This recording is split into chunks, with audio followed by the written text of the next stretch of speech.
What is up, fanboys and fangirls? Welcome to another FanTracks coming to you from fanboysanonymous.com. I am Tony Mango. I'm joined by Callum Wiggins.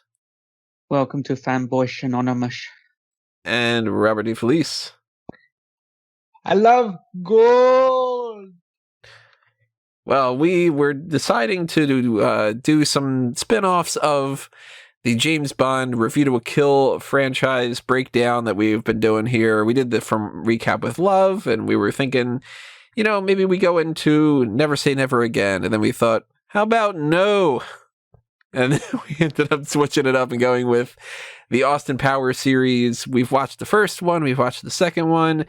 We are on the third and final entry, at least final for right now. It's been rumors for years and years about an Austin Powers 4, but it hasn't happened yet. So I don't know, maybe we'll make one up in our minds. Or maybe I'll do some kind of an article about, what should an Austin Powers 4 be or something. I don't know. But we're going to be watching Austin Powers in Goldmember, the worst of the three, but still has some quality jokes in them here and there. It's been a bunch of years since I had seen this movie. And what we're going to do is the normal breakdown that we have done with all the other fan tracks in the past. We are not giving you the movie. So for anybody who is just jumping on this right now thinking that it's going to pop up on the screen, it is not. We will give you a countdown of 3, 2, 1, play, and whatever it is that you are watching it on, then you can sync that up correctly with us. If you are watching it on the old school DVD, by the way, if you hit the play button on there, there's going to be 2 different screens that pop up about don't record and reproduce this, and the TV, it's been modified to fit your TV and whatever. That is something that I've bypassed already, so don't factor that in. You'll have to come back and kind of resync up with us with that. But if you're on HBO Max, or if you are on Amazon Prime, or if you are through whatever fashion else that it is, as long as you're on 000 right now and you hit play at the same button, you had to play at the same button. You hit the play button at the same time is what I should say. And we go straight into, the opening sequence and stuff. You should be good to go. I will give maybe 1 or 2 moments throughout this of just kind of we're at this part of the movie. We've been noticing lately that with the different feeds that sometimes it seems like some of us are slightly off.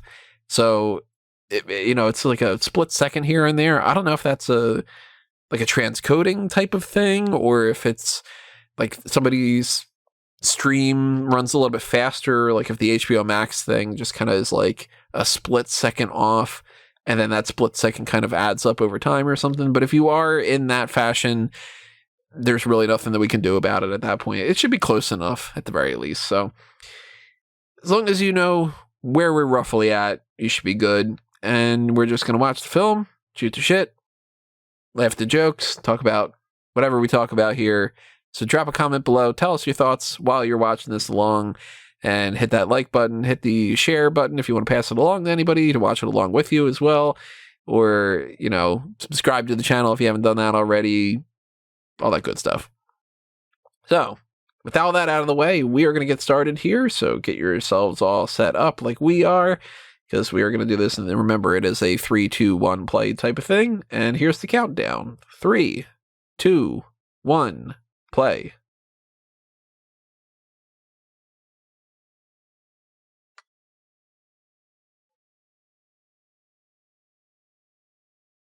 Always like the New Line Cinema intro. This is a really classic intro. Hey, it's an AOL Time Warner company. What's AOL? You've got mail. By the way, this is the peak of all right, Austin Powers is a brand, is a thing. Let's get everything we can here. And this is directly parodying the intro of Mission Impossible 2, which had been out not too much before this, where they do a damn good job of recreating a couple little elements of things. And I thought that this was one of the best parts about this entire movie when I saw this in theaters. People cracked up at it. Shagwa. It's a good name.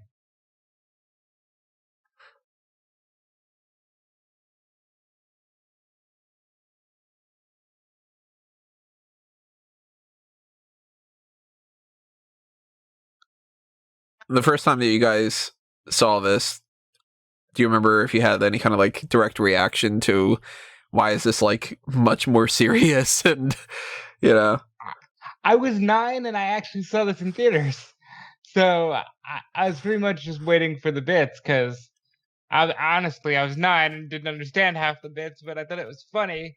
So yeah, we all went to see this as a family.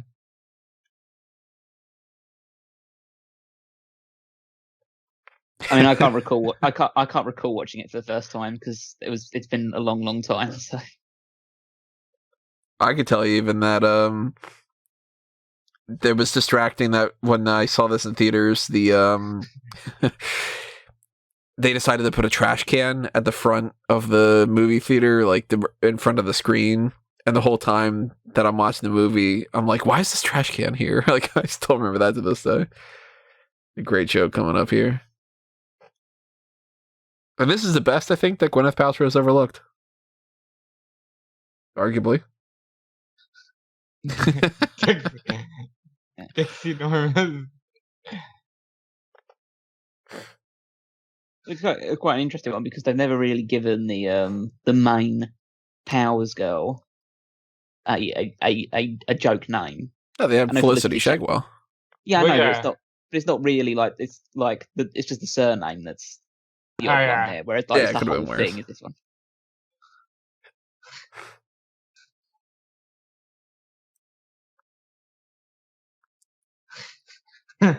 This is arguably my favorite part of the movie coming up right now. Fucking love it.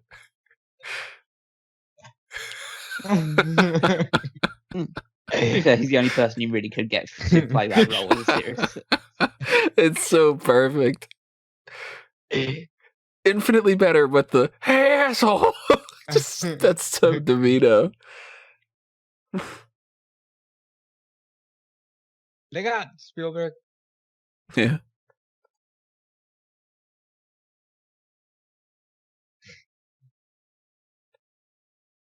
So Inception. Yeah.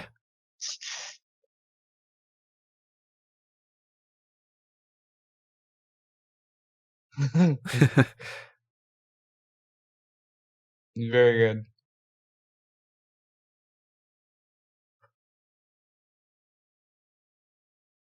And of course, like we were talking about the previous ones, I think it was you, Callum, that had mentioned this, that basically instead of the Bond intro, it is the opening dance sequence that it's like the stamp on this kind of series.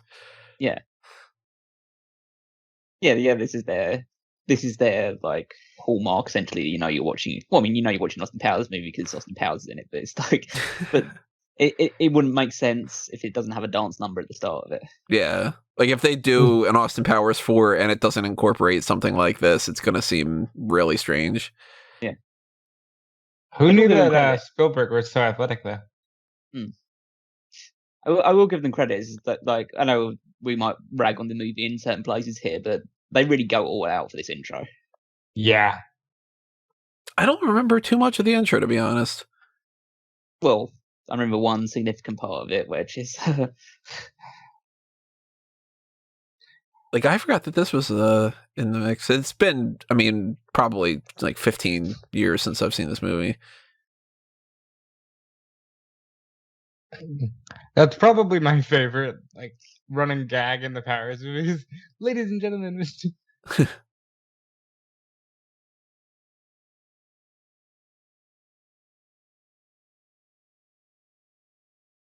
just like you can just know how big the franchise is at this point. Yeah.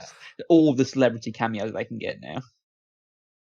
So far, we've had Tom Cruise, Gwyneth Paltrow, Kevin Spacey, legitimately Britney Spears, Spielberg, and now Britney Spears. Arguably the best that Britney Spears looked at this point too. This is pretty much peak Britney. Yeah. Before everybody realized like how terrible a lot of the elements of her life were. Yeah.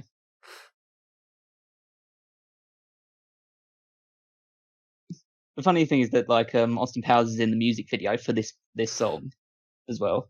Oh, he is? Yeah. The music video for Boys has Austin Powers in it, yeah. Like, from this scene, or is it its own thing? No, it's his own thing, where he's just Ah. in the music video as well. Nice.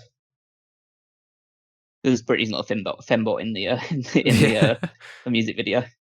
Would explain a lot of things. Not a That's bad a really joke. good line as well. Yeah. Yeah, that's a nice line. That's a good joke. This is probably like they might have blown their load at the start. I kind of feel like we might look at this like it's certainly problematic, and it definitely hits you over the head with too many stupid jokes compared to the other ones. But I think we might look back on this one a bit with a I guess a bit more nostalgia, enjoyment value, really, because there's just been so much shit that's come out in the years since. And I will admit that like they had to change up the formula because the main girl in this movie is significantly younger. And I think they changed things for that reason. Well, she's incredibly young and also incredibly inexperienced as an actress. Yeah. Yes. And she's the weakest part of this movie by far. Oh, by far, she is the weakest part of this entire thing. But it's just like, well, Beyonce is, at this point in time, arguably she's not as big as she would get. Right. By Yeah. any stretch of imagination. But, like, she is, like, one of the hottest things in music right now. Same thing with Britney, really. And so they get Britney in this as a cameo. Arguably, Britney had probably a bigger claim to be the main Bond, main Powers girl. I was because of her going to say acting they should have experience. flipped it. They should have flipped it.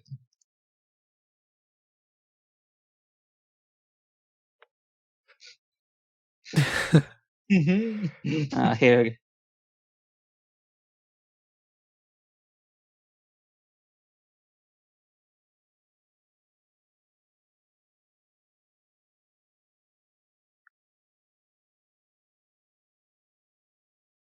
Vandersmut. Forgot that was his name.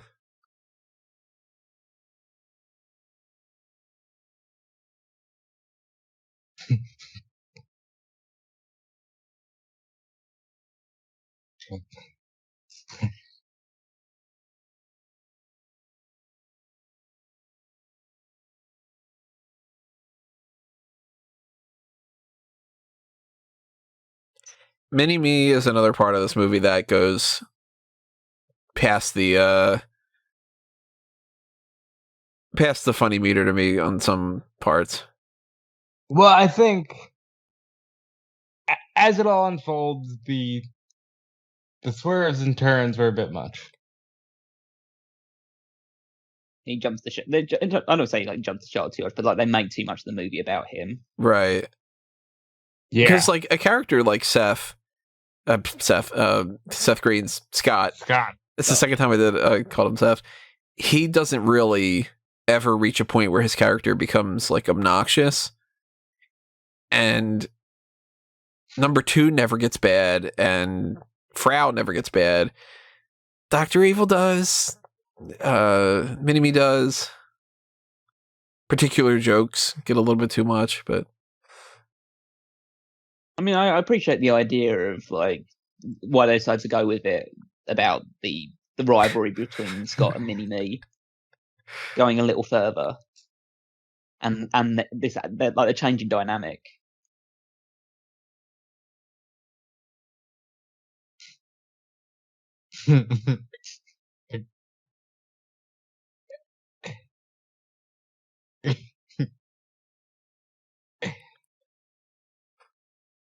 check that off the list, right? Mm.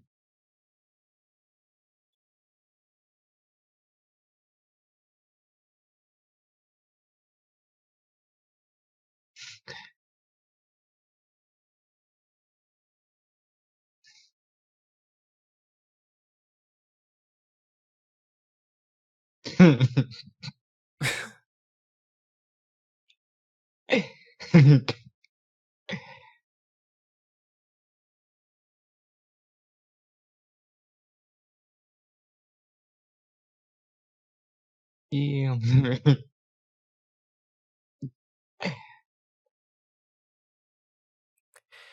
Yeah, see, like the Got Me a Marlin one, it's like Not gonna laugh at that one. Yeah.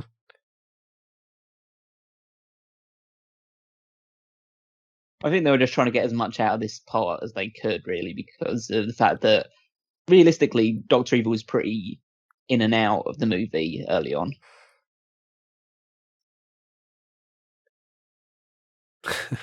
That's fantastic.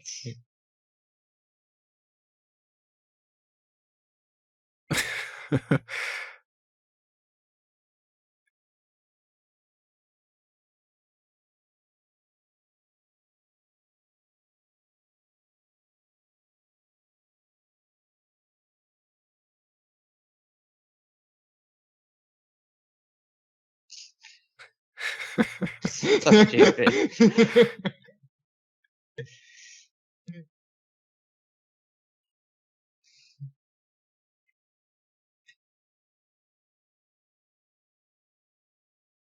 His obliviousness is good in this. Yeah.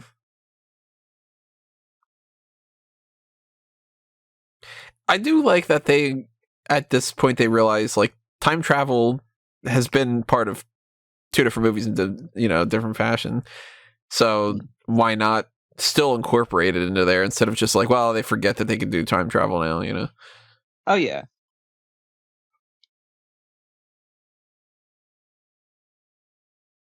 And I do like the break from tradition here of just like, oh, okay, Yeah. it's done immediately.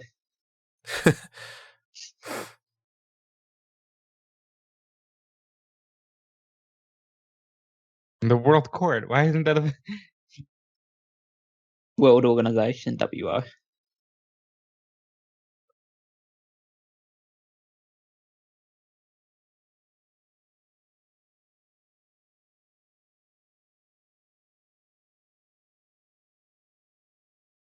network news? Maple Leafs win the Stanley Cup.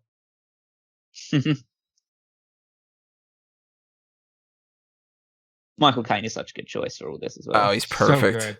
Yeah. He's finally knighted 2 movies after they said he was going to get knighted. And that's Michael McDonald. Michael McDonald, I think is his name again. Who's been in the previous 2 movies. He was the one that was ran over with the steamroller, and then he was the guy watching Jerry Springer. Mm. So he gets a cameo again. That was good. Like, why would they all just, your dad didn't show up? I forgot about the gag with the janitor. Forgot that was the case.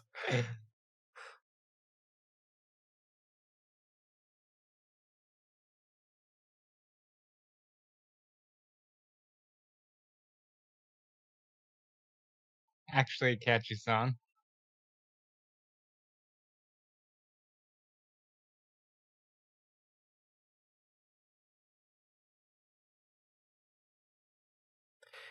This wasn't like a necessary couple minutes to spend doing this, but it's not as offensive, I think, personally, as when they dedicate a whole lot of time to a different musical number later on. Yeah, I'll agree with that. I mean, it's thematic because it's like it is talking about his dad, which was just what happened. So yeah, it's just that you can cut this and nothing gets lost. No, outside of a minute. One of the best bits. What, the one coming up? Yeah.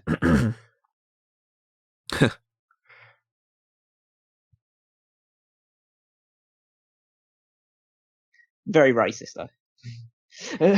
Yeah. Then again, though, I mean, you guys watched You Only Live Twice. So. Oh yeah, but I'm not saying. But well, to be fair, this is like 30, 40 years in the future from it, so it's like less. I think it's not so much the whole Jodie thing and then her name being Fook Me that's the issue. It's more just the things like saying sexiful and stuff like that. Yeah. It's like there's no reason for her to say that other than the fact that she's Asian, so of course she's saying that. Well, they do say very sexiful in You Only Live Twice too, so he could have just picked it up from that and been like, maybe as parody, yeah.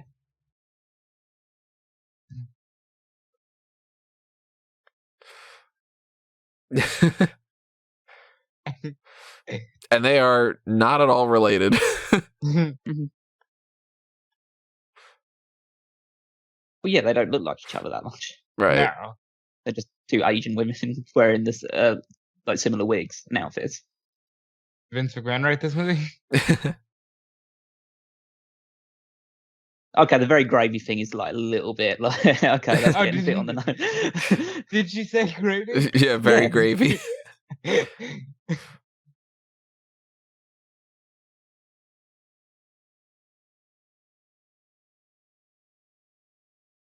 Heineken product placement again. Yeah.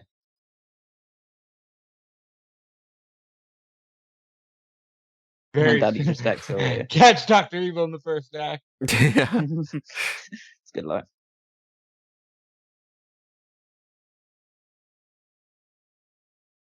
Twins.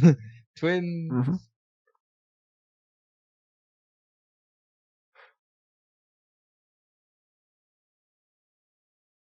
It's like, all right, I'll get him afterward. You could have just let him believe that, Basil.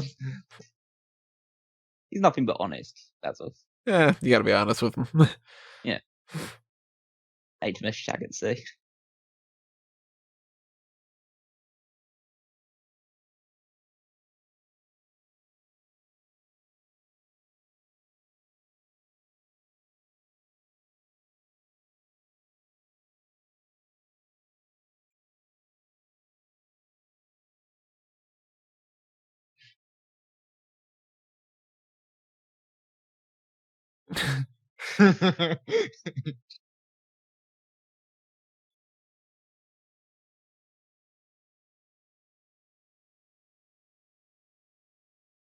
This is essentially what Blofeld will be doing in No Time to Die. That's true. Yeah, they're gonna pull the whole Silence of the Lambs thing with that too. Well, they literally stole some other things from this movie. That's true. Wow. Yeah. That would be quite weird, isn't it? It's just a case of like this. It's a huge parody on James Bond, and now James Bond is parodying off of Austin Powers.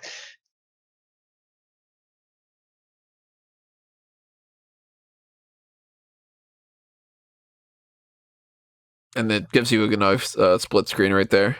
Yeah, they've worked out a trick on this now.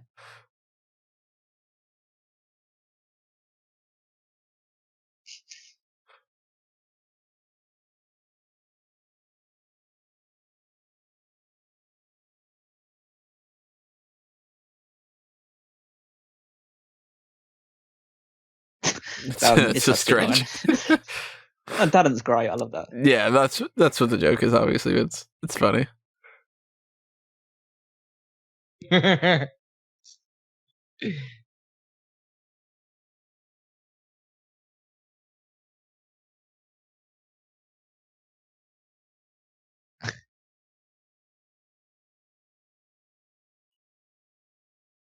like when they go back and they do this little Backstory. young Basil and young Austin and everybody. Good casting, if I remember correctly. Again, it's been like 15 years since I've seen it, but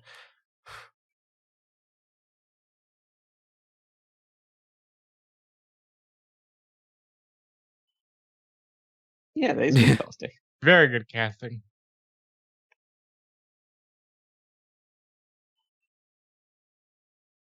Yeah,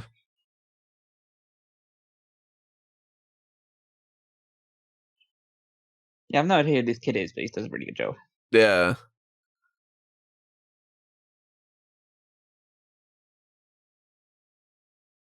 Like I can't imagine that they could have gotten somebody better for that part. And the kid for young Basil too. Like, look at him. He looks like he could totally be young Basil. It's like the look is great, but the voice is amazing. I feel. Like, I can't believe they get his voice so perfect in this. to the point where I'm feeling like that guy doesn't speak, and they just put Basil's voice over the top of it. Right.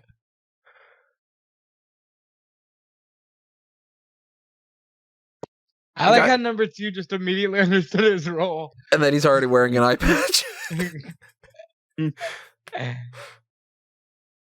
Honestly.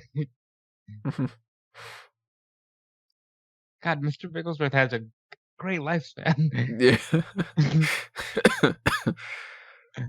I guess freezing them for a while extends it a bit. Maybe. Yeah, okay, that's got to be Basil just talking. Yeah, I'm starting to feel like that a bit more, but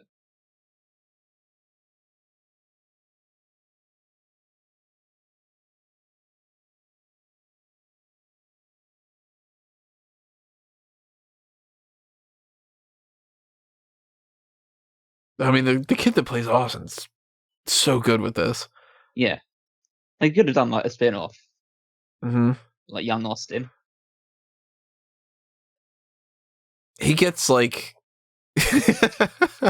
love it. That's good. Even the way that he had said like "take a bow" is exactly how Mike Myers would have said it.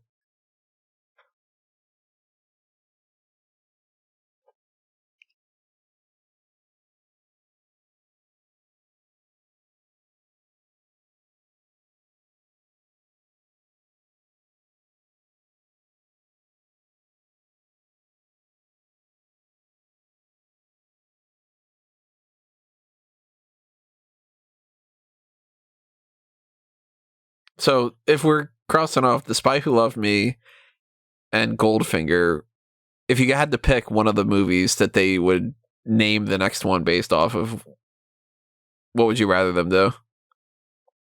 Austin Pussy. That was a really funny name. I don't know. I try to work in something like "You Only Shag Twice" or something. Just no time to shag. This is funny as well. Just a little run through the door.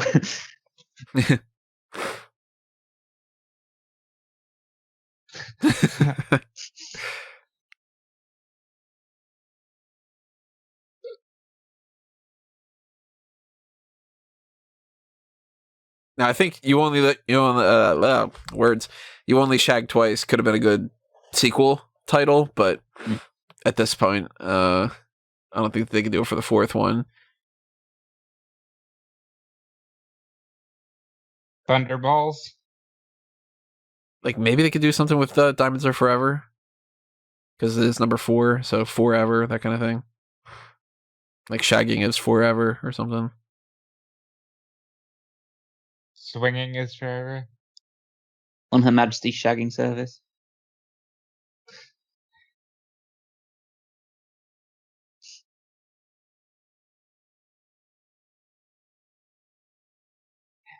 Fun fact, Austin completely missed the 70s.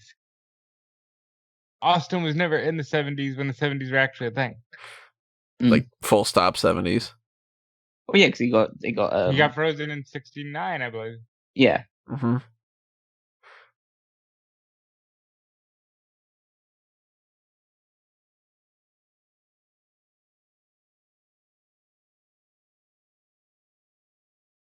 So if they incorporated some sort of time travel thing in the next one, I mean, they kind of would have to go either 80s, or it would be, well, we go back in time to the first with the 90s.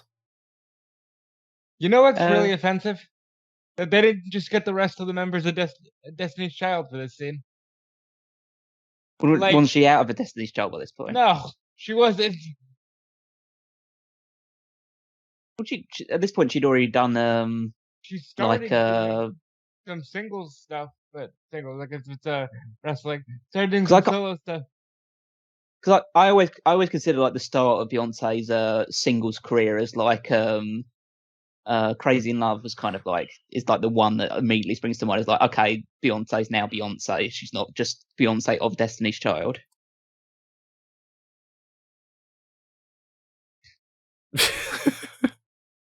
I will say, Foot Me and Foot You is something, but this like takes like racism towards the Dutch to a probably further than any movie has ever taken racism towards the Dutch before. Oh, they're gonna touch on that.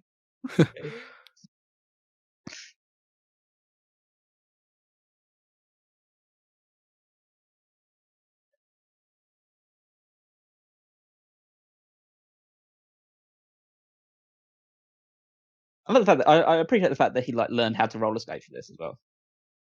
Specifically for this? Well, I presume he didn't really.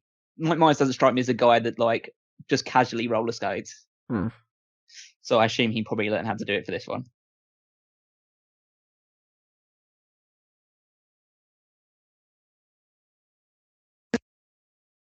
And we've also gotten, obviously this is a stretch, but still a parody of Goldfinger. And He you says got the guy is literally stretching. didn't even plan on that. And the whole Dr. No and Blofeld, or not the Dr. Evil and Blofeld type of thing. But I'd love to see them do a parody if they're gonna like for another movie. They kind of pick another villain to go with. I'd love to see them take on like I forgot about this whole thing going on. Yeah, this is a good one. It's also funny the fact again you got like Beyonce in there, and this guy is I can't remember his name. Yeah, again a very like pretty prominent actor. Yeah, playing this part instead of being like a specific part in the movie. Yeah.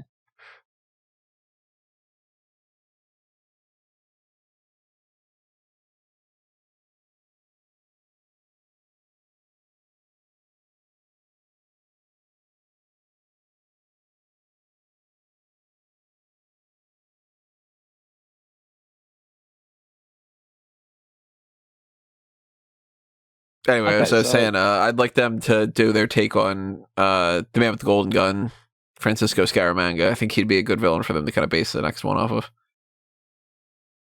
It might get maybe a bit too gold heavy at that point. I was just saying, like, talk about the fact that like, she's in 8 years no phone call. I just double checked Beyonce's age in this movie. Beyonce would have been 14 when they were filming. If No. it was 8 years before they were filming this. Younger than that. Oh. She was 20 when this movie came out.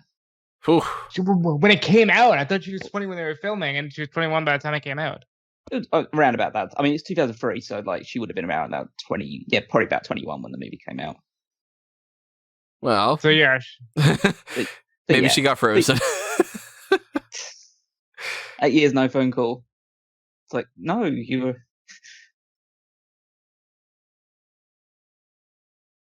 Michael Caine.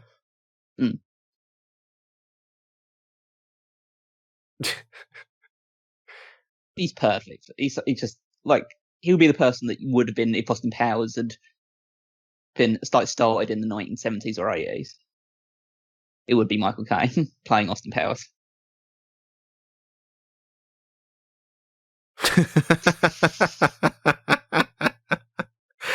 all right, Callum, you need to translate all of this. Well, it translated in front of you. So this is all Cockney rhyming slang.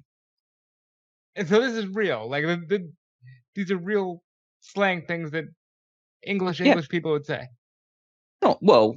You have to be from a certain part of the country. Like this is really kind of East London, South London language. This is something that people used in order to. I don't know whether it was like proven to be it or not. I mean, when they start doing like tea kettle and then shout the turtle, that's just a joke. That's like a legitimate joke. That isn't Cockney rhyming slang. They're just doing that for the sake of doing it. But it's just a case of people used to use that to kind of hide what they were saying from police. So it's kind of like the British version of Pig Latin. So like somebody being 6s and 7s, is that actually something? Yeah. I can't say like I'm super well versed. I don't really have because I've never spoken it generally and stuff like that because of that. But when you say like apples and pears, it's rhyming to stairs. So that's why you described like going up and down the apples and pears. You're saying stairs instead. That seems so much more complicated than just being like, I'm just going to whisper. Well, the Pig Latin, it's so much easier to say like happy birthday instead of saying happy whatever, Earth Day, whatever you would say for that. All that carny talk. I'd be like, happy birthday. I'm just going to say it very quietly. Oh, fuck, they ever heard me. I love the whole doit.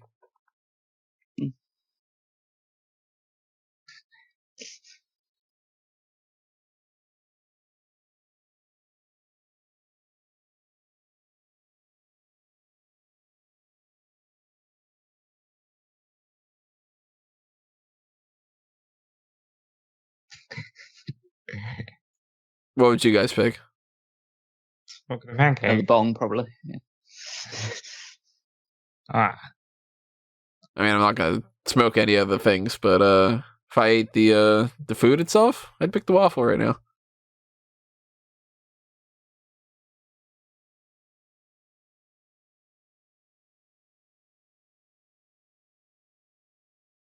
He just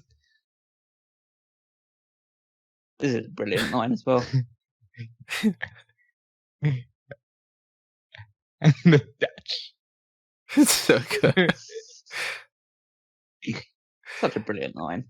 One of the ones that really sticks with you. But yeah, the Farge. We'll get to more of the Farge later on. But there are some things to movie, like in general, like there are some things that are just a bit very overdone, but it's got some really funny stuff.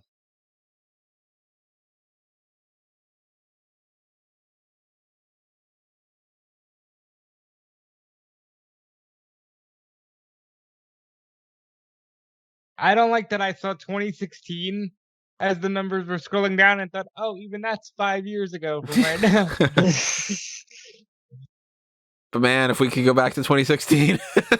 Oh, if we could go back. What? How can we change what's going to happen? Well, I assume we just warn that guy, don't eat a bat. What the fuck are you doing? Well, no. First of all, we warned the people voting, and then we warned the guy, don't eat the bat. Yeah, we're three crazy people going back in time to 2016, and they're going to believe. Hey, I'll tell you what, at the very least, I'd have bought stock in 2019 of all the cleaning supplies.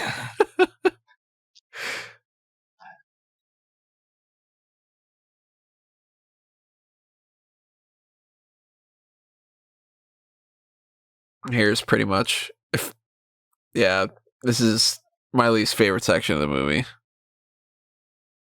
Well, not specifically this scene, but what comes out of it. So you don't like Taco Bell? Is that what's happening?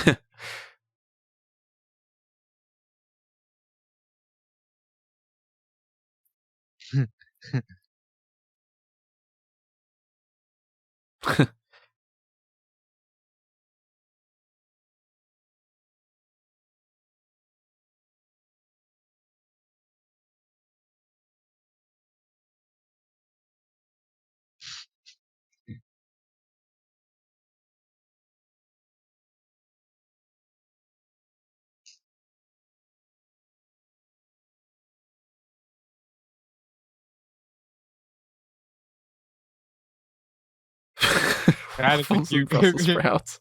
Yeah. So that's essentially like Tracy. Someone that dies in a car.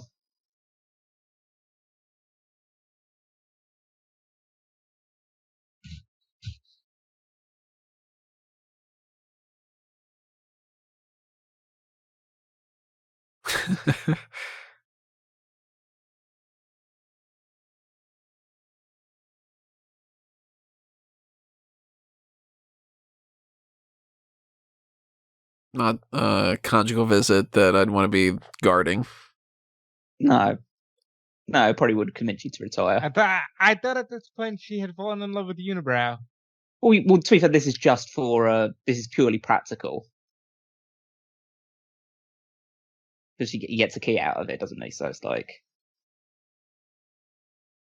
it wasn't like they wanted to do it. It's just that's his escape plan. No, I mean, she could also just be in the unibrow and Dr. Evil too. And this is the scene you were mentioning prior. Yep.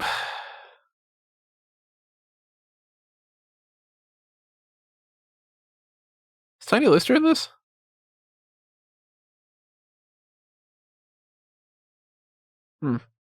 Yes. Mm-hmm. Yeah. Didn't remember that. It's Zeus. Yeah. Go back and check out if you are interested in more Zeus. We did our No Holds Barred fan tracks, which is fantastic. So you can go back and check that out. Mm.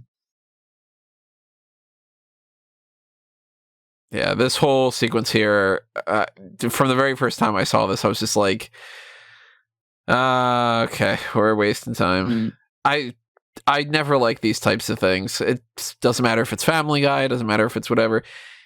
Once you get to a sequence that takes so much time out of it and the joke is almost immediately done from just the fact that they're doing it, like, Well, what I like here now is look at the dated everything. Like,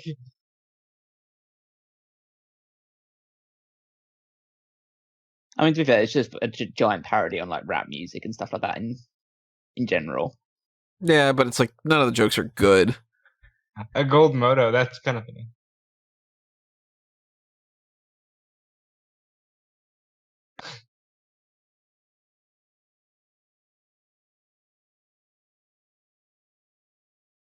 Like, just Dr. Evil says, for shizzle my nizzle, I'm supposed to laugh. Mm. Oh yeah, it does just overstay its welcome a little bit. Yeah. Or a lot, yeah. Well, he earned their But- respect, and that was the purpose of the bit. Yeah, I mean, the funniest part about the entire thing is just like they do that entire thing, and people say, "Oh, I'm supposed to find that funny or interesting," and then he just says, "Okay, you're going to start a riot," and they say, "Yes, Dr. Evil." It's just like, okay, that worked. That's the funniest part of it.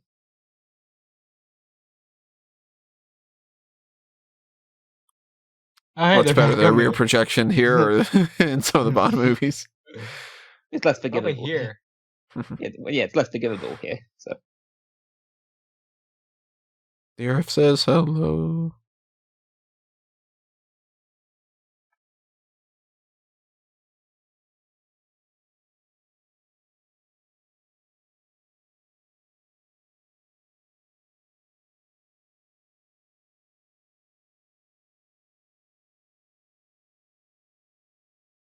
And it is funny that it's like it's an AOL Time Warner company and they specifically have the AOL thing to plug that.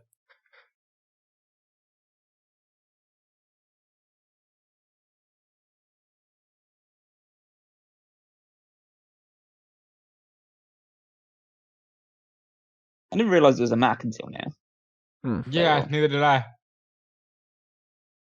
Especially because it felt like you go to the first movie and the how chunky that laptop is, and now they've already got like a MacBook. Yeah, Yeah. true. It's only And even 5 then, years. this is like well before Apple is controlling the world. Mm. We have a literal moon.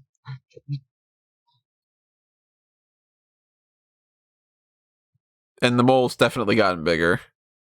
Mm.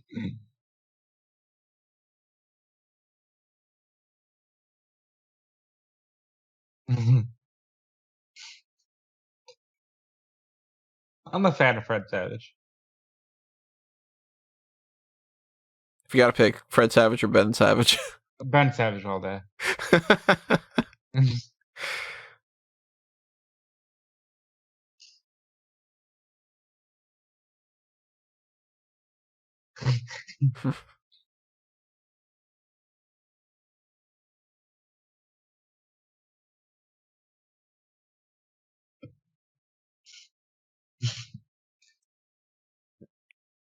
The mole thing too. Another one that like I think if they cut it short pretty much right now, you're better. Yeah. They did. This is constantly saying Mark.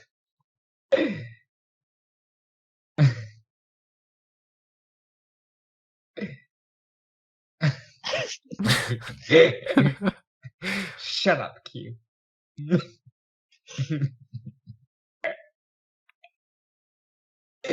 I do appreciate the one where he's just like constantly trying to hold it. It just feels that's funny. The humor is in him holding it and it just coming out naturally almost.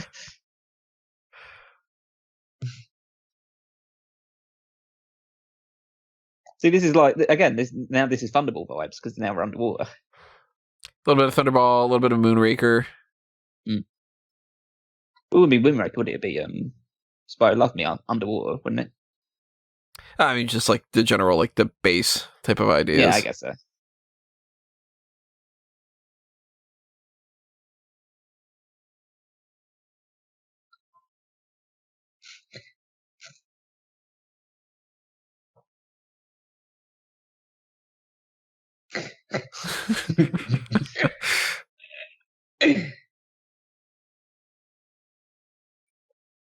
That joke doesn't age all that well. Yeah, exactly. Yeah. Well, to be fair, it's creepy if he says it. Yeah.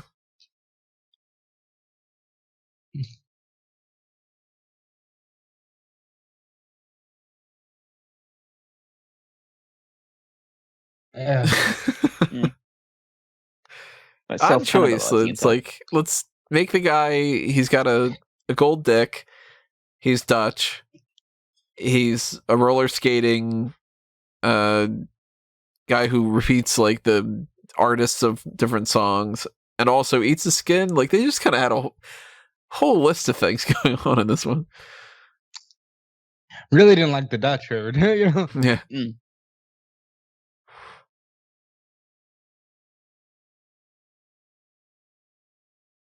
How number two's had it. Yeah. It's tired of him pushing around. Oh, this is so good.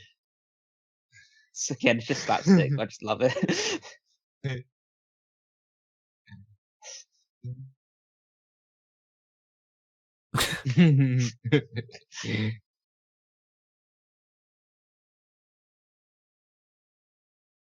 Oh gosh. He got hit in the nuts. It's so base, but it's brilliant.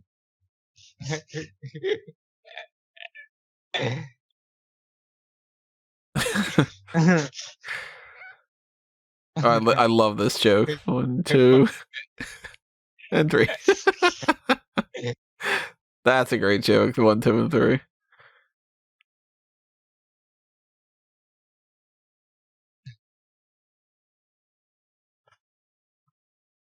What?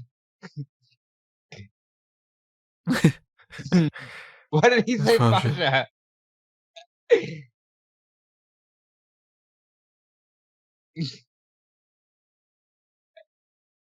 What is?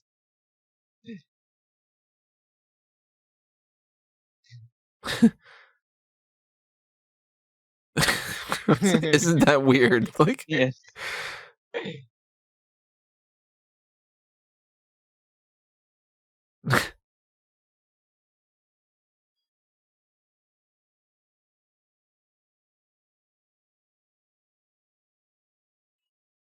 I love how he spells this out. Yeah.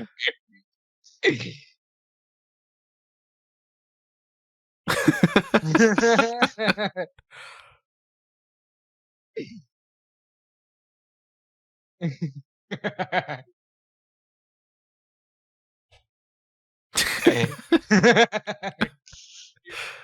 would be great if Bond just did that at one point in the movie.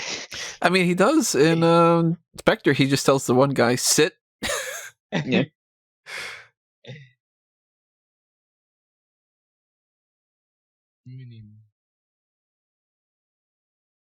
The cabbage thing. Like, what?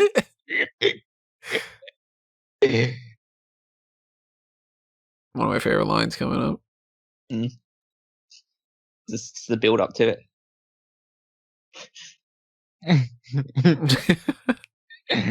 Even the delivery of "you crazy Dutch bastard" just it's completely unnecessary. That's what makes it great.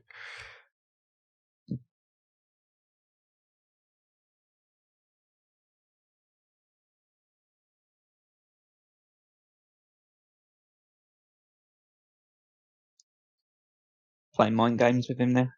Yeah, works. Mini fella.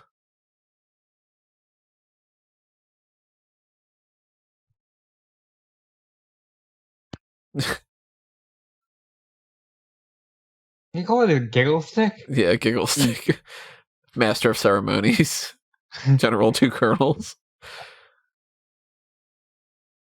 think he calls it like a he's tripod. Yeah, there you go, tripod.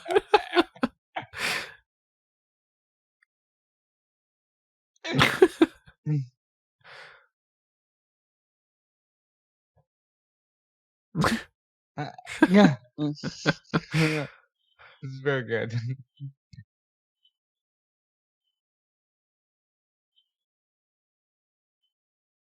That fast, he's endeared him. Yeah. It's kind of like that South Park episode where the Japanese keep telling people, "Oh, you're American. You must have a big American penis," and they're all like, "Well, no, that can't be that bad."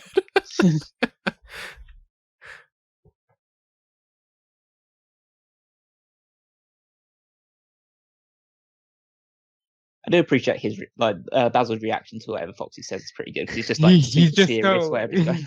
He's Just like, blasé she takes about everything. Yeah. Which was like he's taking everything she's saying literally. Mm-hmm. Yeah, if we get back to the Bond thing, if we get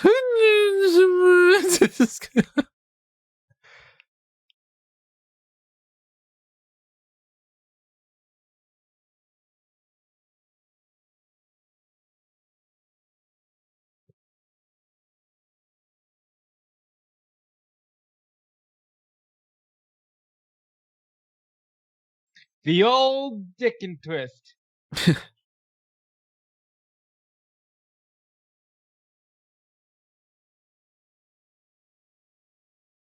Nice double clothesline on the landing.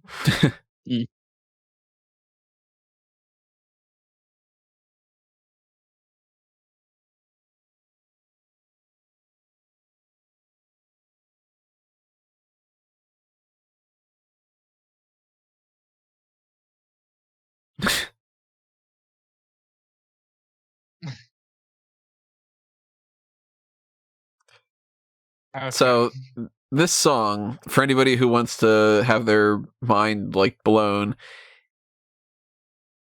if you've ever seen the movie Chariots of Fire, or at least heard the song from Chariots of Fire, it has the exact same cadence. Dun dun dun dun dun dun dun dun dun dun. Really? So it's like, once I realized that, anytime I've heard that song, which is an amazing song by Vangelis, it's like on top of spaghetti.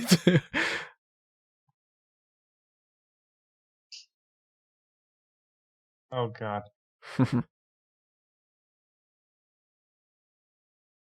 That is disgusting.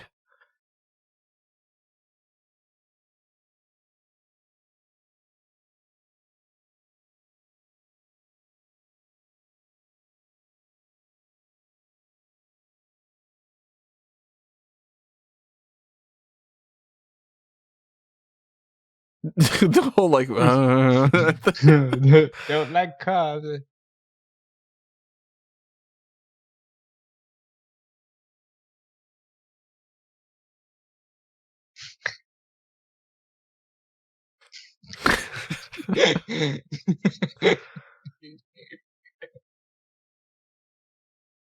And just to appreciate the fact that like any sort of bloke that just feels like he can go up to a woman and says like, "I'm super sexy. Look at my tits." Yeah.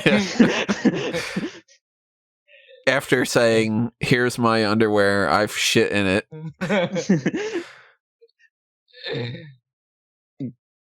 Obligatory Matrix reference coming up.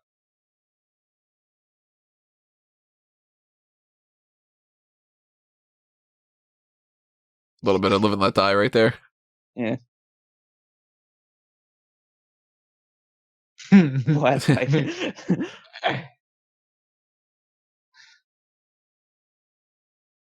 Very good. Yeah, breaking the third wall with these kind of things. Yeah.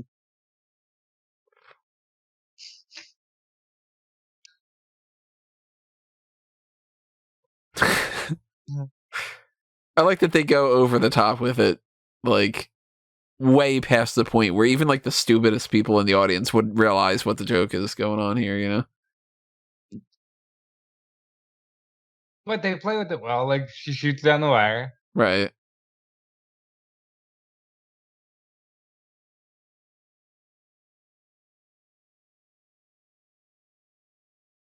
Drop a comment below. You got to pick Beyonce or Pam Grier. Let us know.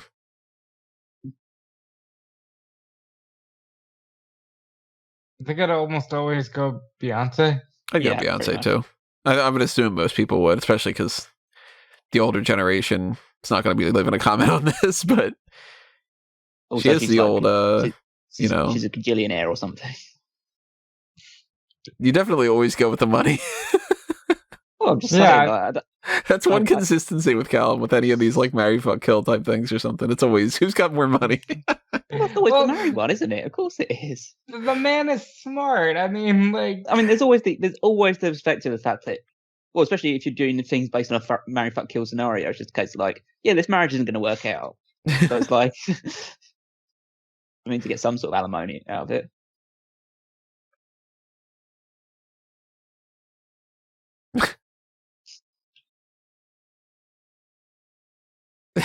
I've used that line of everybody likes the smell of their own brand. ugh.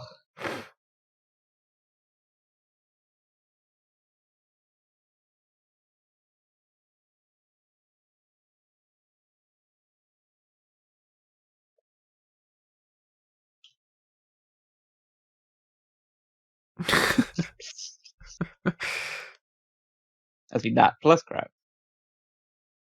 Very good. Plus crap. If you get the reference. Follow Smart Cat moment. Because then you're definitely a pro wrestling fan. Great moment here. Yeah.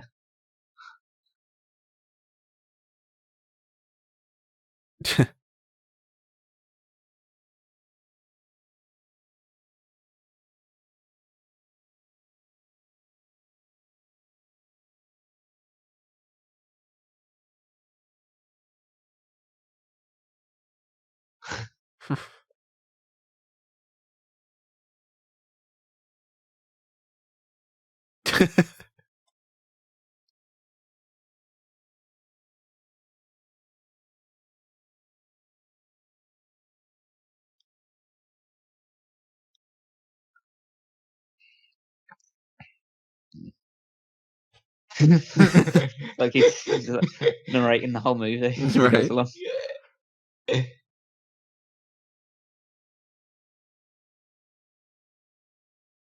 This is so good as well. Yeah. I forgot about this.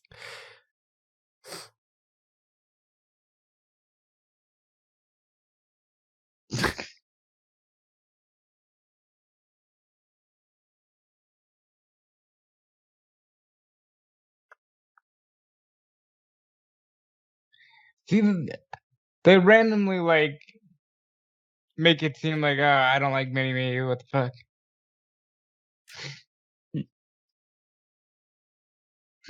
He is small. That means why. That's why I can't understand. Yeah. Yeah. I don't really understand. Like, I think they push the move away from Mini Me too quickly. So like, why does he hate him now? Because he threw a meteor into his balls or something. I mean, if somebody threw a meteor in my balls, I'd be mad at them for a little while. Yeah, true. So like, this idea that I don't mind him, like, oh, now he's got more affinity towards Scott. But it's just a case of like, okay, move him down the bench, that's fine. But then he says, okay, now leave the room entirely. Just need to stretch it out a little bit more. Then again, the movie's long enough as it is. And they were also so focused on, cameos and shit. Yeah.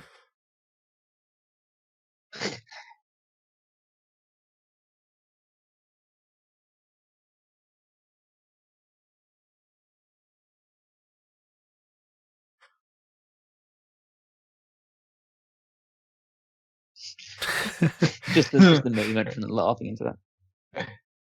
I forgot about this. I love this part. This is funny as well. Yeah. This is really clever. This is clever for something so stupid. Mm-hmm.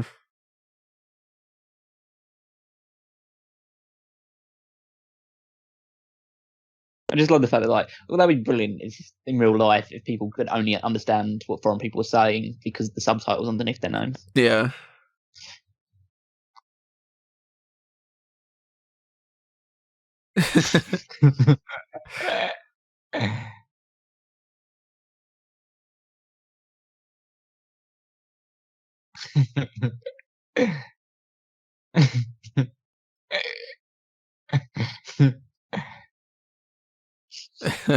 And then it's just let's just throw lines out here that have nothing to do with it. Like that's a great way of doing it.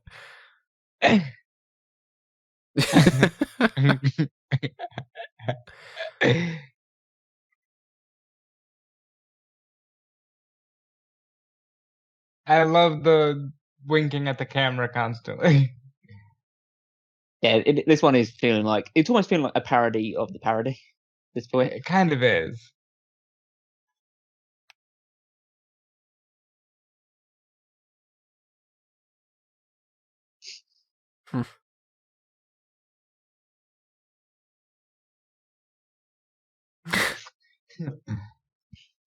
but again, there are deleted scenes where he says loads of different things, so I assume that's almost improv. It has to be. Yeah.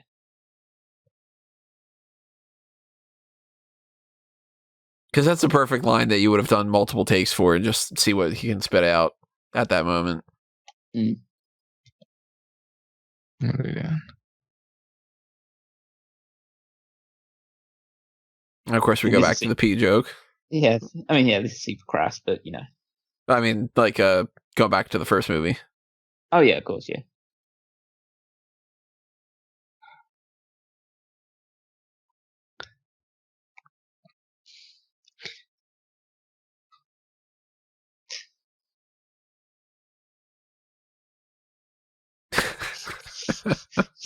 Just a little kick of the boot as well. Right. And the fact that it's like full on sprinkler. Yeah.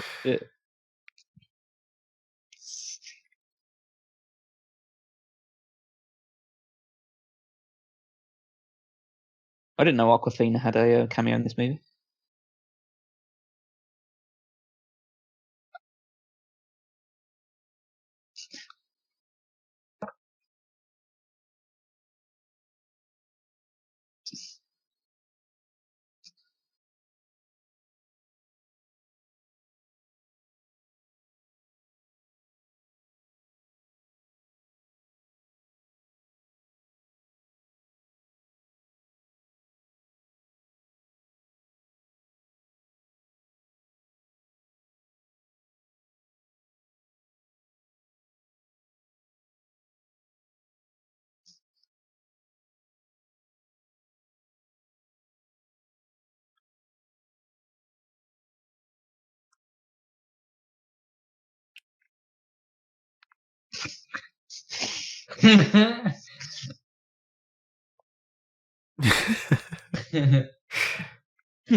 I really don't think we needed Beyonce to fill the role that she is filling.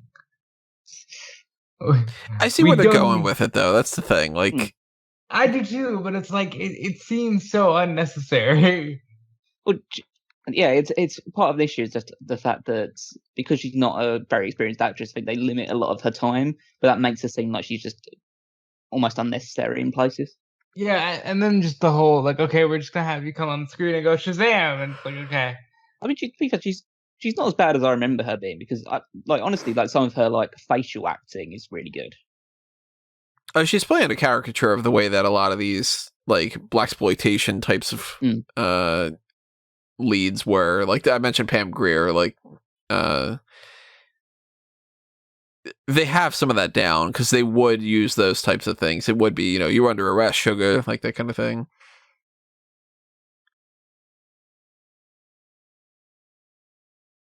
I like that she was smart enough to miss it. Yeah.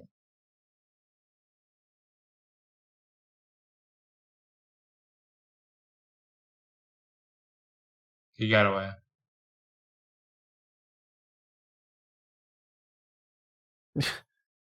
These clogs, those golden clogs.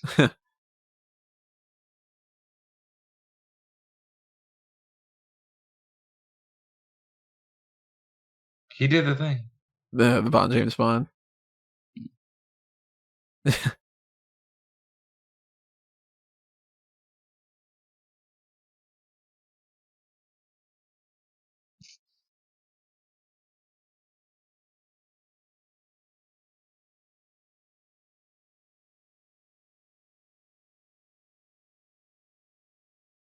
again, it's appreciation. It's a mini as well.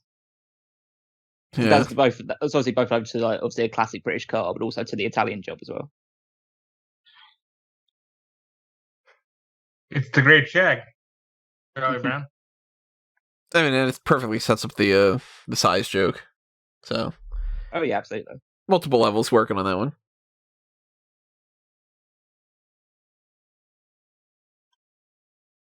I wonder what the I mean, I can't figure it out right now, but like what the mindset is for the design or shape of Goldmember's car. Yeah, I was trying to think about that because I was like, they clearly have a design, but I couldn't pinpoint what it would be either.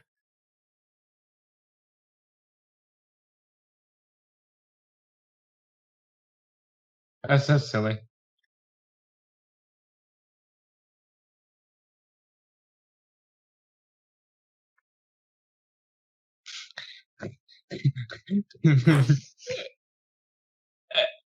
Isn't a hero from Heroes pop up in here? Yep, there he is. There's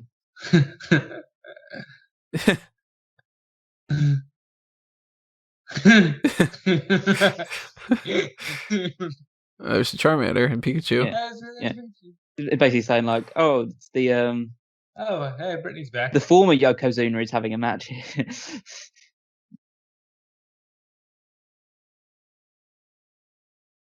Second time we've got the banjo. Mm.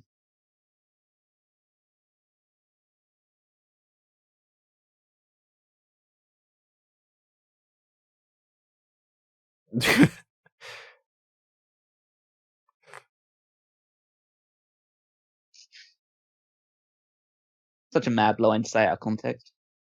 I'm entering your mouth now. Yeah. You haven't been saying that?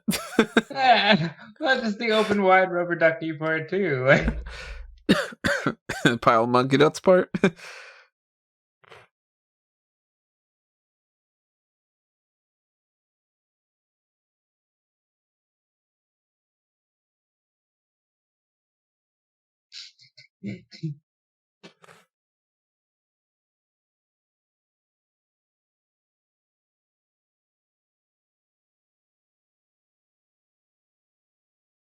wow. It's really biting, right? Mm.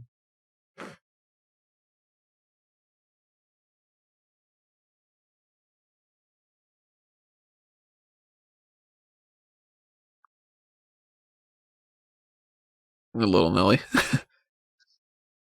Mm.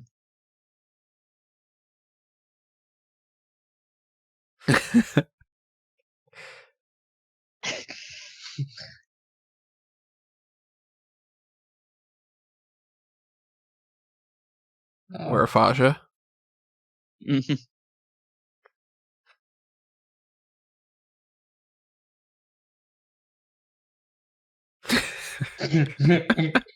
That's very good. I might have to start using that. Mm.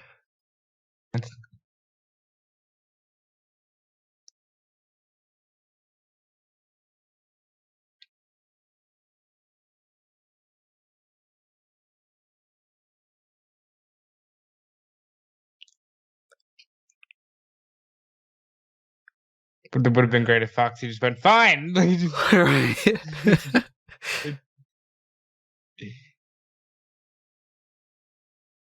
I think they there's another. Actually, I can't remember if it's in the movie or not, so I don't really want to say it straight ahead. But there's a I think there was a deleted scene where they do a another music cutaway. At that point? Yeah, One I of think those so. like sad music cutaway things. Yeah, to the tune of it's saying "What's It All About, Austin," but instead of "What's It All About, Alfie," because obviously Alfie was one of Michael Caine's biggest movies. So Smart decision if they did have that for them to just cut it, because doing another random cutaway just for a musical gag like that would have really killed even more of the film's pacing. I think it's that is pretty great. Just like yeah, I love Pepsi Twist in the fridge. another callback to another old movie. So they are calling back stuff.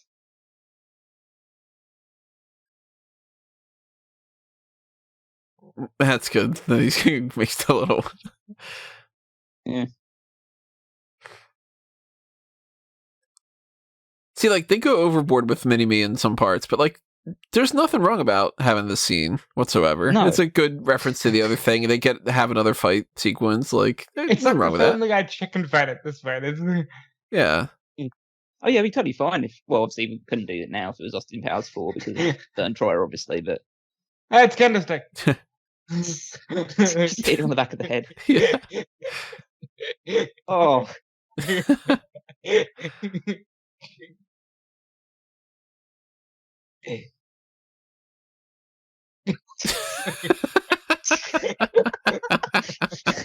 just waiting to fucking sack.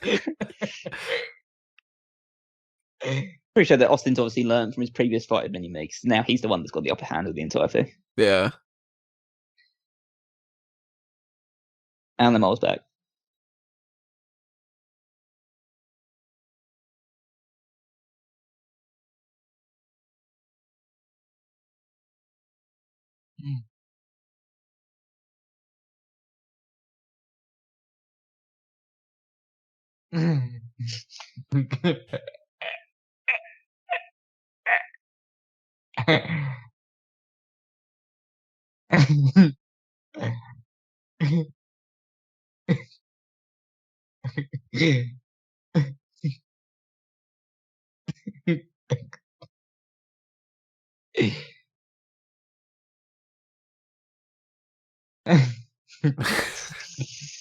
Fucking hell.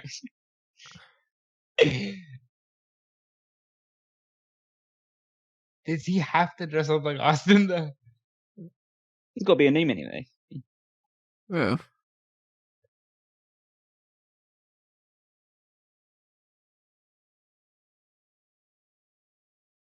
Even though they've established that Mini-Me actually can talk. In what? In terms of the singing performances? But he said the you and I, you know. Oh yeah. Well, he does. He does the Hard Knock Life part of the Hard Knock Life song.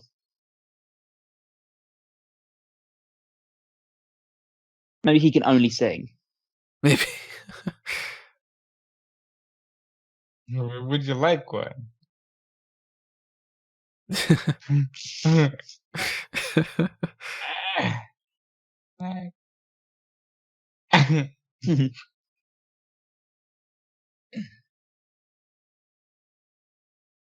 A little more Spy Who Loved Me. Yeah.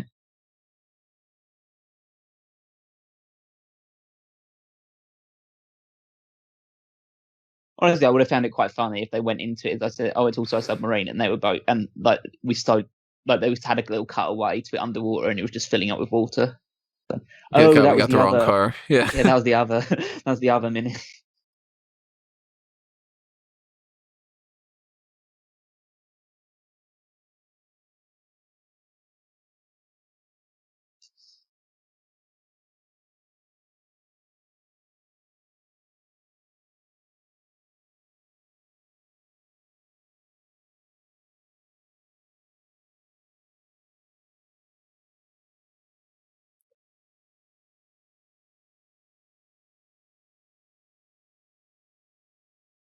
It's interesting when we actually get to see him use the actual weapon before its intended purpose, and then obviously we get a callback to another famous joke from the second movie. Yeah. Arguably the best joke in the second one, too. Mm.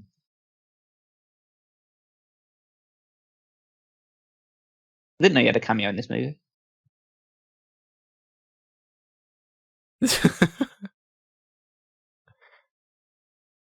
It's such a good joke. Yeah.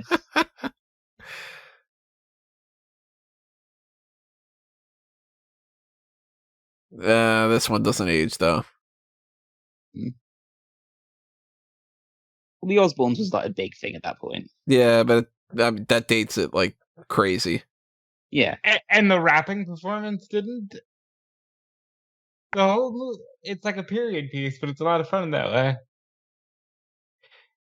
That's the difference between those parody films, though, for me. Like, huge difference between Naked Gun, Robin Hood Men in Tights, that kind of stuff, and then epic movie and superhero movie. Because inherently, what's the joke of the Osbournes popping up? It's the Osbournes. It's not an actual joke. References aren't a joke unless there's a joke with the reference kind of deal. Yeah, it is just like a like something that you get a pop for in the cinema at the time, right? Whereas like 30 years from time, people watching this for the first time would go, "Who are they? Are we supposed to care about them?"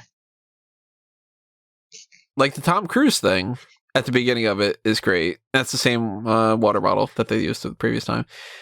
But the Tom Cruise thing is good because it's an actual parody of Mission Impossible 2. So then it's like, okay, you know, they're doing that specifically.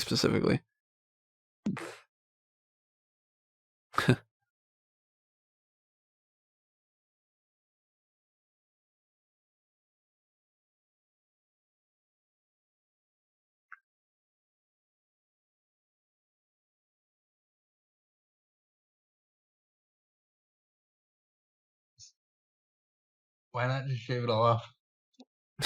They ask that to a lot of different people that are out there.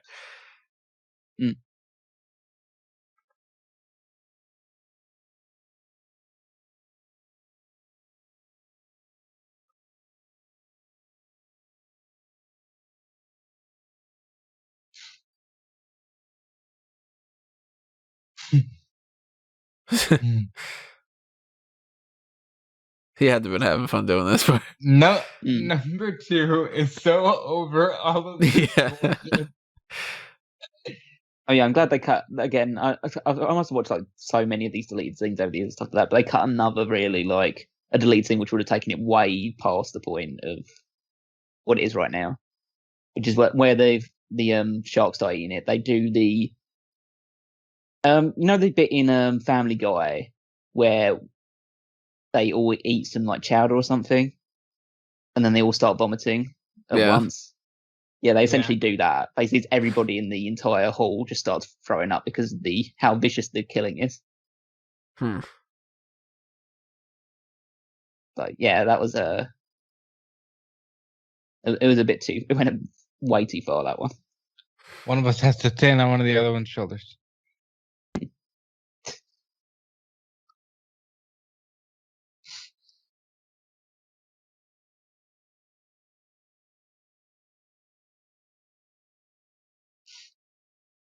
Is it the same actor that was giving him the penis bump?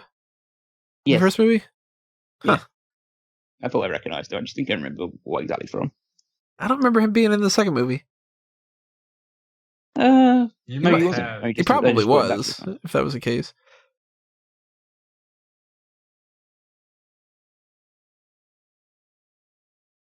Convenient apple juice there.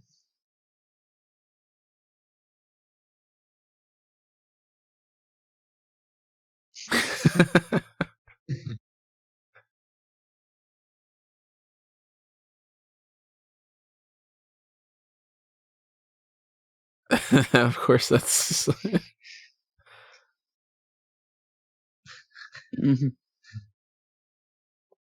Oh. Oh yeah, to be fair, it's fine because it's apple juice, but you know, it's like just what it's representing.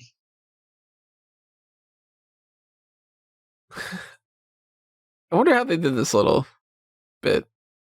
Yeah, it is quite interesting.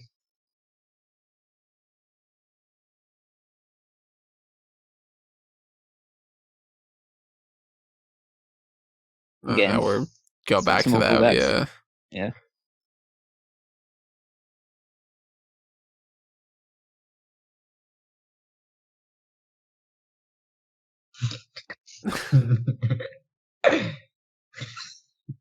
It's a good use of the silhouette thing because it's at what other point has a movie done something quite like this? I mean, there's been silhouette jokes. You know, Robin Hood Men in Tights has the whole thing with him pulling up the sword and making it seem like he's got a giant boner, but like the whole the hand and the apple and all that, like.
Would seem like it'd be kind of fun, minus the end part. Yeah. I mean, he seemed to be enjoying himself. How dare she not catch him and just let him hit his head? Oh, she's still getting paid enough for that. Yeah.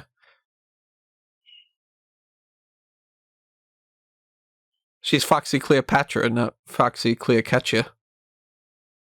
God damn it, Tom. Had a split second where I'm like, should I? And I'm like, fuck yeah, why not?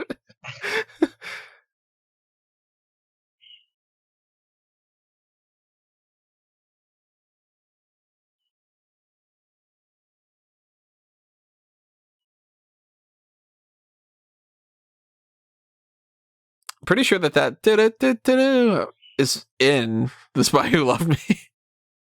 Or For Your Eyes Only, maybe.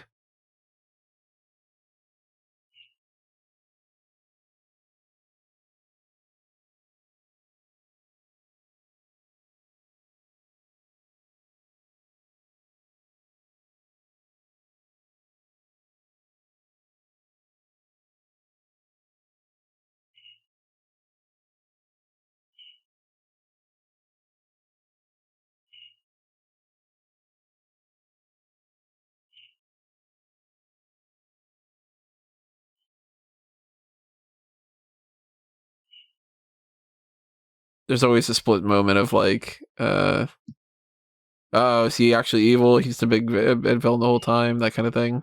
Then it's, okay, wow, different twist, you know? Yeah.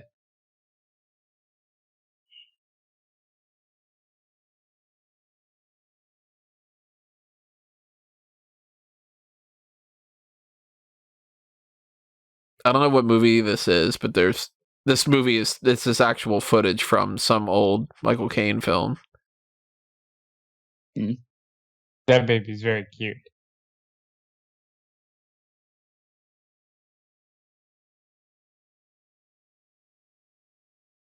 So assuming they've used like, I can't remember I don't know what movie that's from, but it's like, that's what I'm saying. Yeah, it's some actual Michael Caine film, so they just yeah, yeah.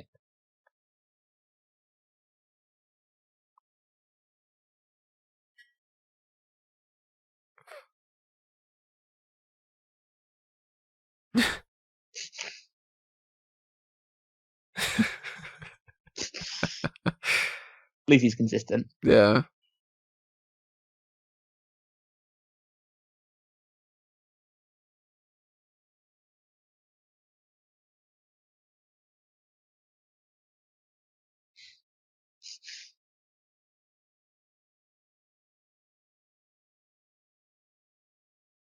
Ducky Powers. Ducky evil. Yeah.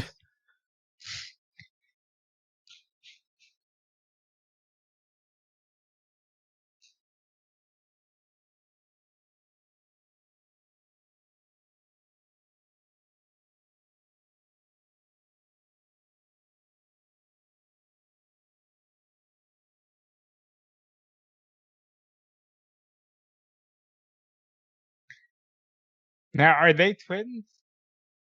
Yeah. I guess so. Yeah, I'd assume so. I mean, they look pretty similar.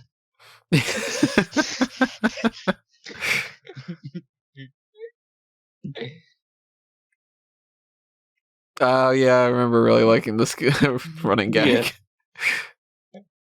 Yeah. The way that it's filmed makes it that much better.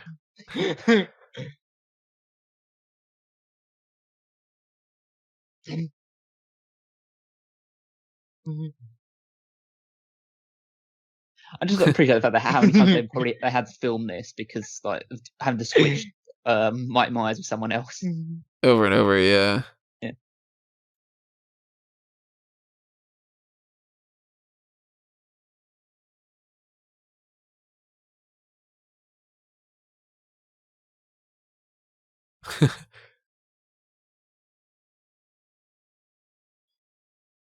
It's like give a hug to your uncle. Yeah. Come on, Scott.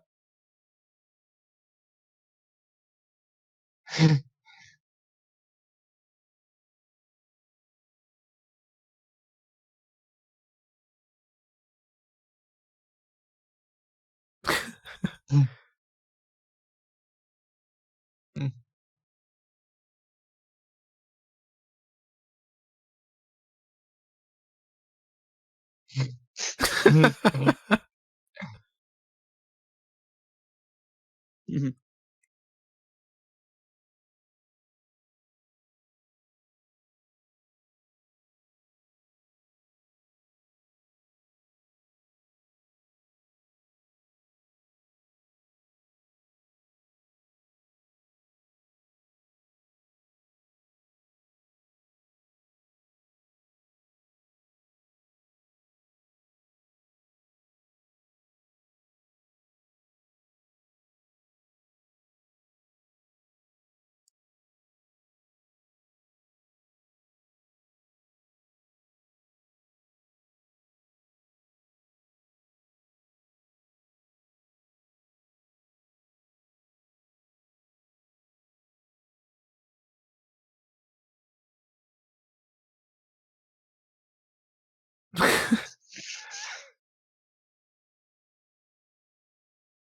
Just shoot him, man. Like,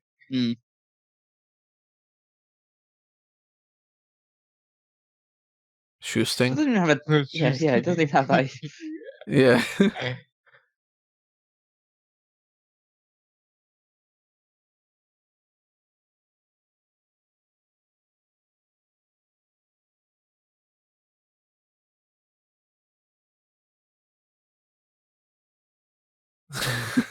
Nobody runs like a girl, right? yeah. The shooting.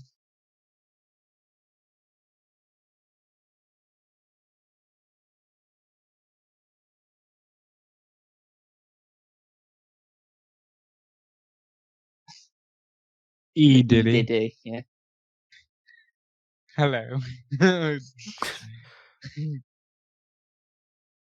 I kind of wondered why Austin was the one that would go first anyway, because it's only Doctor Evil that can do this. Although it seems pretty straightforward. Put positive in negative and negative in positive. Yeah.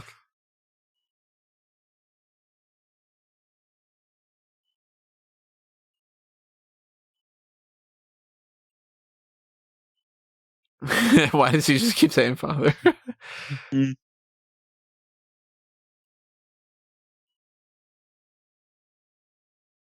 Oh. That misses the pool of.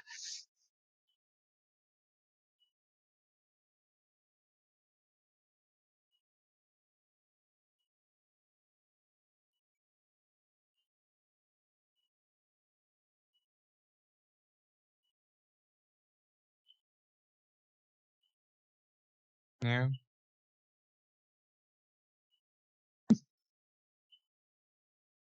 This was a surprise. Yeah.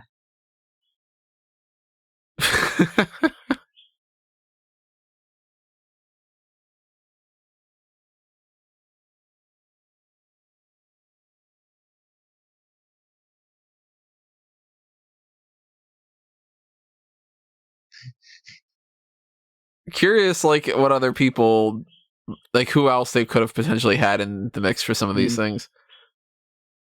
Yeah.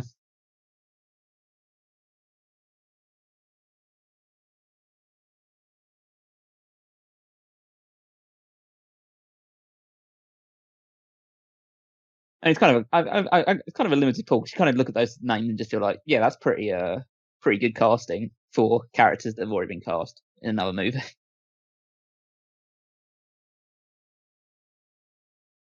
This doesn't age well.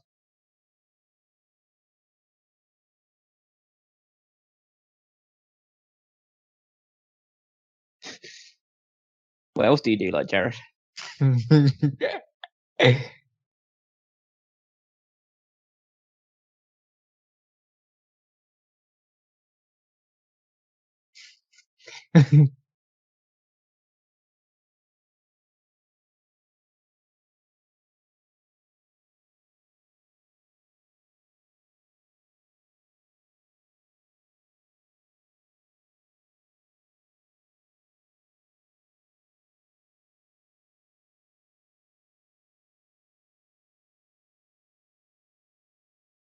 The only kiss in the movie, and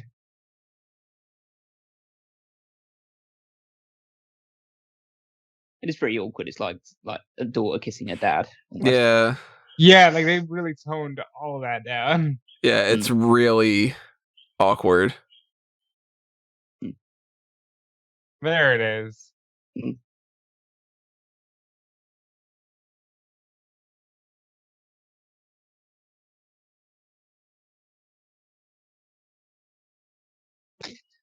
He gets And the it is last line in the movie.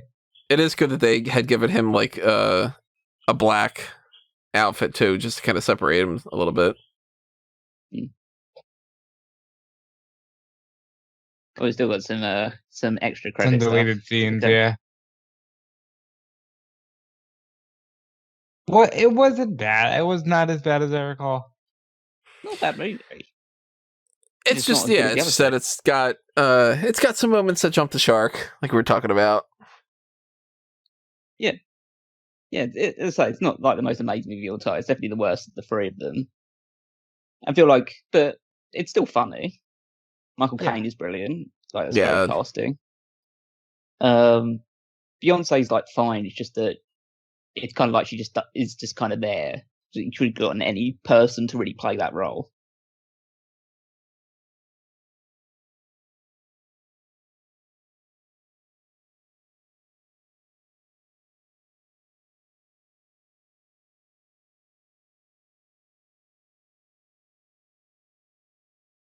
And Pepsi branding in the background there.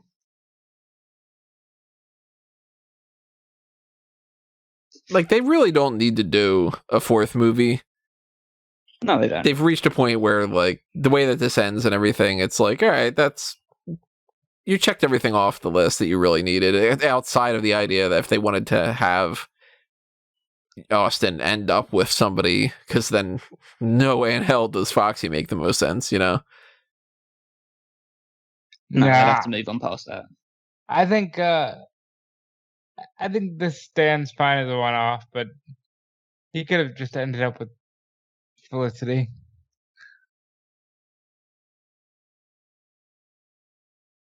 I think it also shows that these movies were better off. They were low-budget movies that I think when they got a bigger budget, they didn't know what to do with it, so they just filled it with useless cameos. Yeah. So the budget for this one was 63 million, so it's a bit more than the it was doubled what the second movie's budget was. And quadrupled what the first film started as. And the box office here was just under 300 million. So still good, but not as big as Spy Shag Me. All right. Which is something that tends to happen quite often. It's either you just continually go higher and higher and higher to the point where, like, say, like the MCU, like they have like some little dips here and there, like,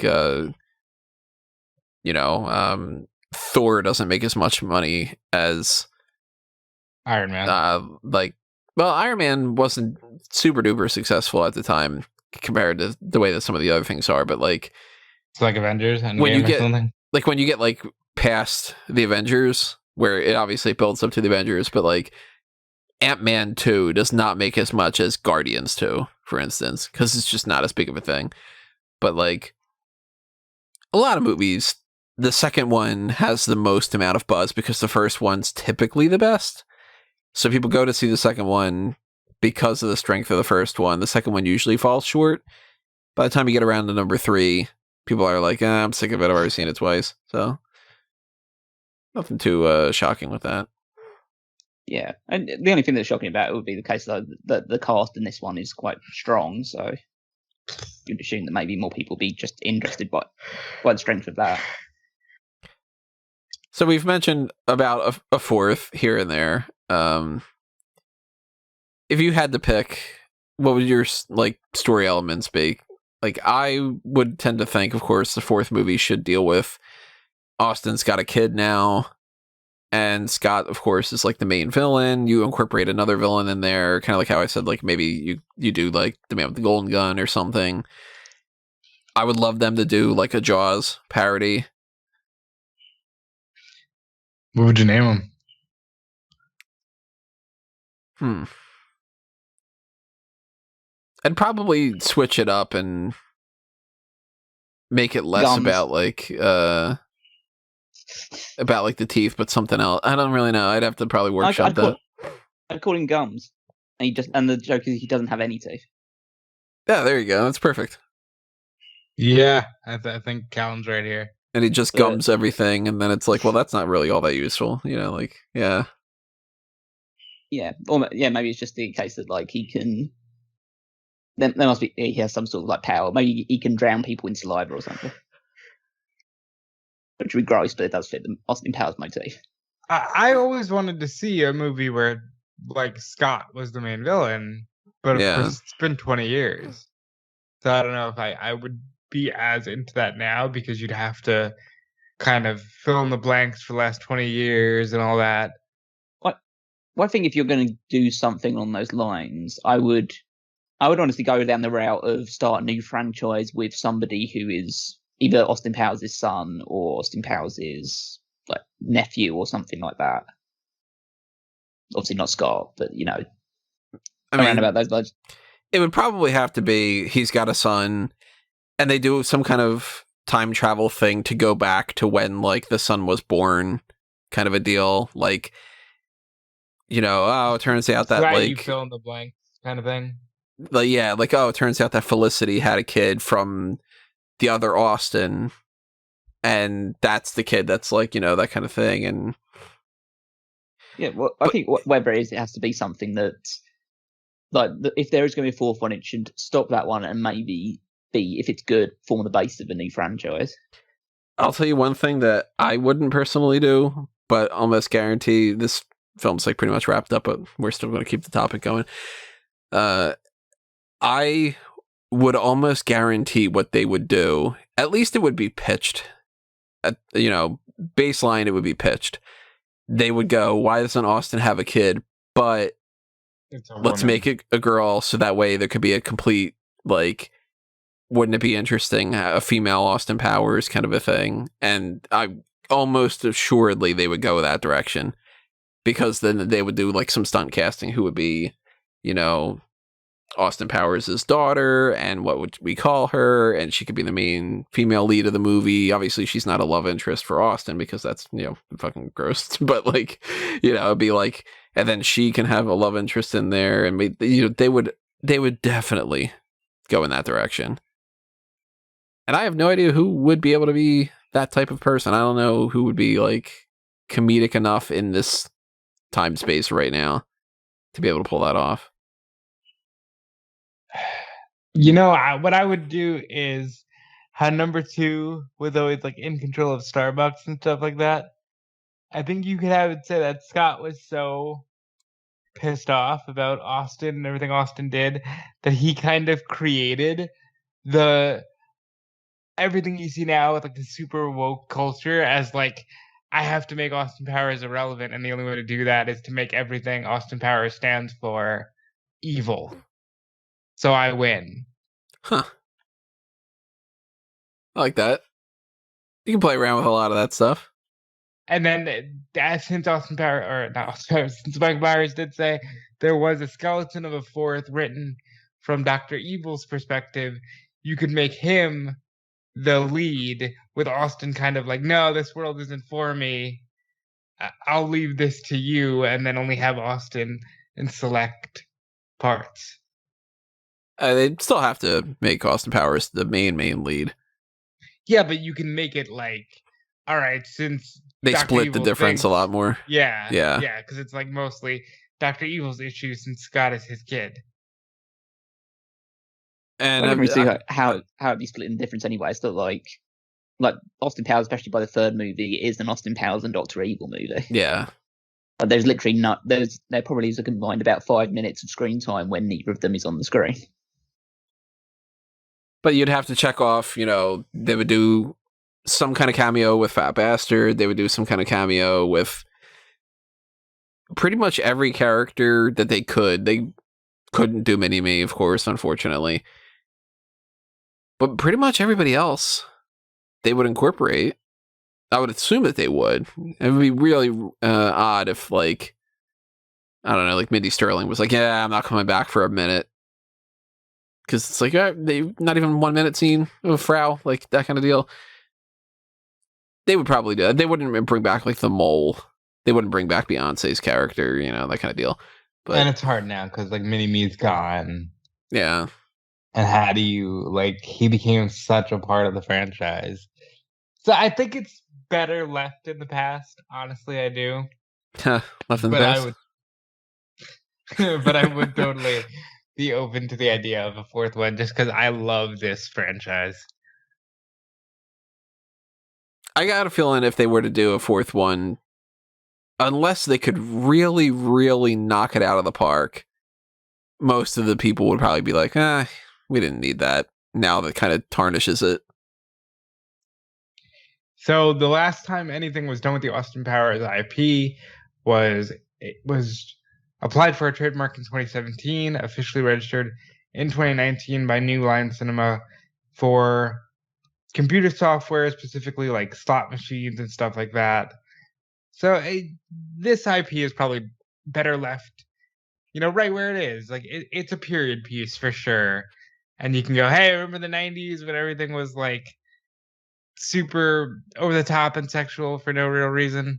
Austin Powers is that. Even more than it is a Bond parody. Like, you know, outside of the fact that you got names like Goldmember and there's a Blofeld Dr. Evil connection, there's no real, oh wow, he's doing James Bond. Yeah, and if they tried to parody the Daniel Craig era, for instance, they would not be able to really pull that off because that's way too serious. They'd have to do enough references to make it a Bond parody, just, you know, face value of like giving it a title like you had mentioned, like You Only Shag Twice or something. But it's taken on a life of its own, and it's way, way past the point of people not knowing that this is like some kind of an institution. So I'll tell you one thing that I certainly would not want them to do is to just try to reboot it. Like, if they're going to do anything with it, do a fourth movie. And you can do something that can lead into another thing. Like, if you do want to have, like, he's got a kid, whether it's a, you know, a son or a daughter, or do it, whatever you want to do, you could try to spin that and do future movies based off of that one. But you can't go, all right, well, we're going to do another Austin Powers and we're recasting everybody. And now it's, who's like a comedian that's going around now? Everybody I can think of is like way past the age range that Mike Myers was in the first one. Yeah, I can't think of any like top-notch comedians. It's Pete Davidson, let's just say. Yeah, there you go. Like if they were like, let's give this to Pete Davidson and he could be Austin Powers, it'd be like, what the hell are you thinking? No, don't do this. So, you know, and the more I think about it, it's like we don't need like an origin of Frau movie. Like, you know, nothing that they could do would be interesting enough. Outside of the kid angle, there's nothing else you could do. So, I don't know. Maybe if I feel like dedicating more time in this headspace, maybe I'll draft up some kind of what if. You're gonna get some like random 3 a.m. bonus feature kind of thing. Yeah, I was just like, look, I sat down, I couldn't sleep. I wrote up an outline, just an elevator pitch. Here's how it goes. This. Might end up happening.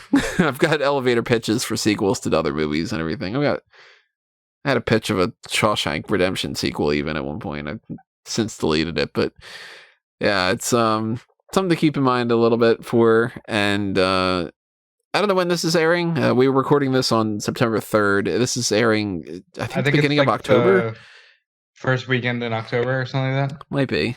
So I don't know what we're going to have been doing in the meantime. We had some ideas of some other things to fill in the blanks, but pretty much around this time frame, No Time to Die will be out, and we will be kind of circling back to what this whole started with, which was the A Review to a Kill series, breaking down the James Bond franchise, and we'll probably have that up. We'll definitely have that up as soon as we possibly can when it comes to that movie, because I'm seeing that opening night, of course. I'm going to have a lots to say, I'm sure. Hopefully, mostly all positives, but better all be positive. We will probably try to piggyback off of this in some fashion too with some other things. I know that it's been suggested before about maybe watching the Johnny English movies and doing some other things. So if you do want us to continue doing these things with whatever it is, maybe it is on the spy genre stuff, maybe it's completely separate.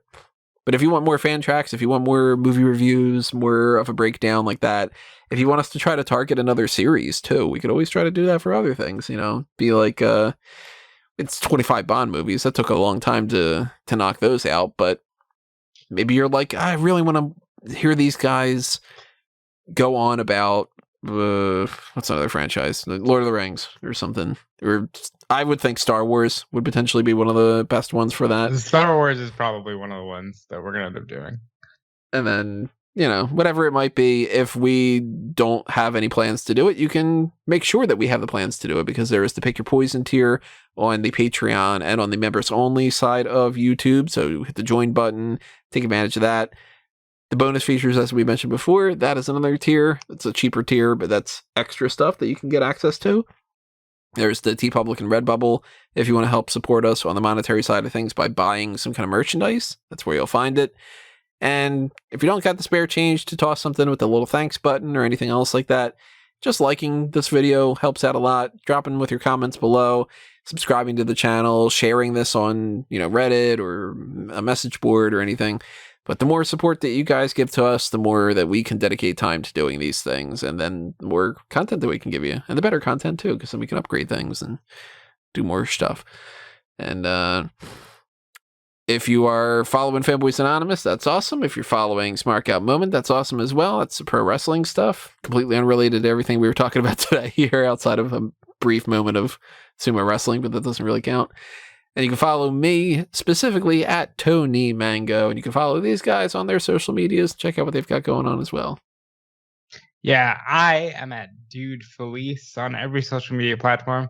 And if you do like the pro wrestling side of things, check out Fightful.com and everything Sean Ross Sapp has going on there. Callum? Yep, you can find me on Twitter at Wigmeister14, and as Tony said, just check out all the Smart Cat Moment stuff.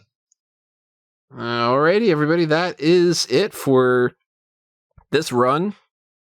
Again, we don't know what's happening next, but if you stay tuned and you are subscribed and everything that is going on the website and on the YouTube channel, you'll find out when you find out and when we end up posting it. So we hope that you have fun with this whole series breakdown, and we hope that you check out everything else that's happening in the future and you have fun with that too. In the meantime, stay safe. We will see you when we see you.